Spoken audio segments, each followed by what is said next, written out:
a piedade divina sempre me rege, me guarde, me governe, me ilumine. Amém. Hoje estava meditando sobre este texto, com quem hei de comparar os homens desta geração. Aqui, vejam, nosso Senhor ele está falando diretamente para os doutores da lei, para os fariseus, é para eles. Com quem hei de comparar os homens desta geração? São como crianças que se sentam nas praças. Essas crianças que se sentam nas praças e que cantam são as crianças, aqui o sinônimo, o símbolo daqueles que são excluídos. Nosso Senhor, por várias vezes, ele diz assim: vinde a minhas crianças, porque as crianças elas têm este símbolo daqueles que ninguém quer cuidar. As crianças elas atrapalham, as crianças são as pequenas, as pequeninas, as crianças são as pobrezinhas, as crianças são as dependentes. Se acontece uma guerra naquela época, num tempo de guerra com aquele povo, os povos viviam em guerra, as crianças atrapalhavam muito mais, porque se acontecesse uma guerra, eu precisava cuidar de uma criança ao invés de cuidar, ao invés de guerrear, e a criança poderia ser motivo de uma derrota na guerra. Então, uma criança, para mim, era uma coisa que ninguém queria. Eu não quero. Então, essas crianças são símbolos dos apóstolos, dos discípulos, dos escolhidos. Sede como crianças. Tenham o coração como o coração de crianças. Essas crianças que se sentam nas praças e se dirigem aos colegas. Estes colegas são os fariseus, são os doutores da lei, são aqueles a quem Jesus veio e que não escutaram. O que essas crianças dizem? Tocamos flauta para vós e não os dançastes, fizemos lamentações e não chorastes. E Jesus explica por quê. Veio João Batista que não comia pão nem bebia vinho, e vós dissestes, ele está com demônio. Veio o Filho do Homem que come e bebe, e vós dizeis, ele é um comilão e beberrão. Ou seja, Jesus estava sendo anunciado primeiro por João Batista. Os fariseus, os doutores da lei, disseram, ele é um estranho, ele está com um demônio. Quem é este homem que fica no deserto, louco? Veio Jesus Cristo, eles também não quiseram. Veio o tempo Vem o tempo da dor. Não, Deus não está aqui. Vem o tempo da alegria. Não, Deus não está aqui. Então o que você quer? Eu quero o meu jeito.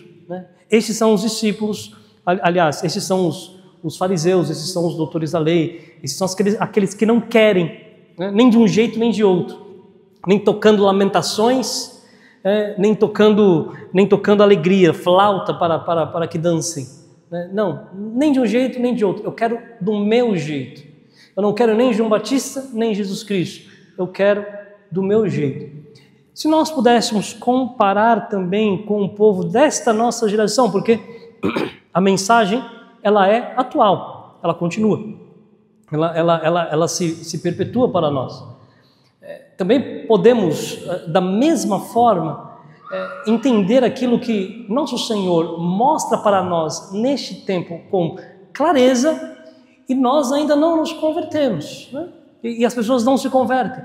Tantos milagres, tantos corpos incorruptos que existem, tantos sinais que existem da presença do Senhor, tantas coisas que existem da presença do Senhor, tantos milagres de fato, as pessoas não querem saber, as pessoas não estão interessadas em saber.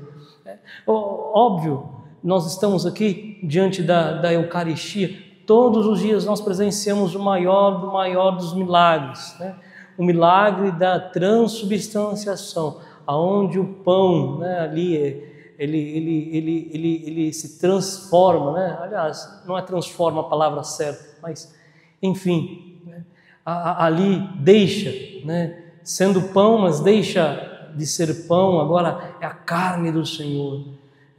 Sendo vinho, nós podemos ver o vinho, mas é o sangue do Senhor, o maior dos milagres. E nós ainda não nos convertemos, porque nós ainda não mudamos de vida, nós ainda não abandonamos o pecado, nós ainda não agimos com radicalidade, nós não damos aquele passo que deveríamos dar, aquele passo de deixar tudo para trás e deixar as coisas que nos impedem e perseguir a Deus com insistência. Não, ainda nós não fazemos. O que nos falta? Se nós olharmos para a vida divina, se nós olharmos para a igreja, se nós olharmos para tudo que nós conhecemos, se nós olharmos para a vida dos santos, quantos santos passaram por todas essas coisas e nós podemos admirar a vida dos santos em Deus? Quantos? Mas ainda nos falta algo. Por que nos falta? Porque ainda nós queremos a nossa vontade, ainda nós queremos o nosso jeito, porque ainda nós não nos desapegamos daquilo que nós queremos, né? Então, mesmo o Senhor com todas as vozes, com todas as falas, com todas as profecias, com todas as orações, ainda nós não nos convertemos. Mesmo que o Senhor ele se transubstancie aqui na mesa da Eucaristia, no altar, mesmo que Ele faça isso todos os dias, mas ainda nós demoramos a nos converter. Por quê? Porque ainda queremos a nossa vontade, porque ainda queremos aquilo que nós queremos. Eu quero o que eu quero. Às vezes, o que nos falta é este acordar, um puxão de orelha assim, acorda para a vida, está na hora, deixa o que precisa ser deixado para trás, vamos, levanta-se, muda, é o Senhor, é urgente a presença do Senhor em nossas vidas, é urgente a realidade do céu, crer no céu, crer na vida eterna, crer na ressurreição dos mortos, crer na ressurreição da carne, é urgente. Nós ainda demoramos, né? Nós demoramos. Nós não achamos que essas realidades eternas ainda, de vez em quando, né, nos atingem e podem nos atingir.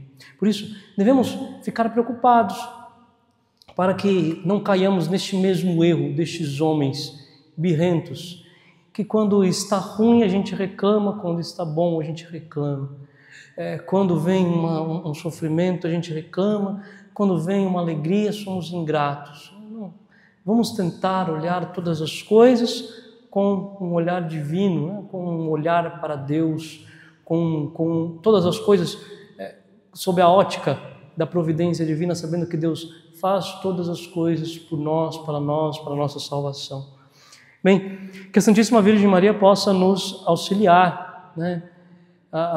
Aqui o texto, a última palavra do texto, né? O último versículo do texto diz: mas a sabedoria foi justificada por todos os seus filhos, né?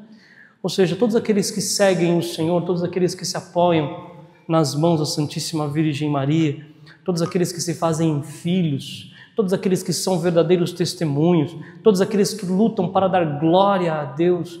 A sabedoria, Jesus Cristo, é justificado pela vida destes que creem e que são radicais e que lutam pela santidade e que lutam por amar o Senhor. Então, isso se deixa transparecer ao mundo. Então, a vida de Cristo é justificada pelo nosso sim.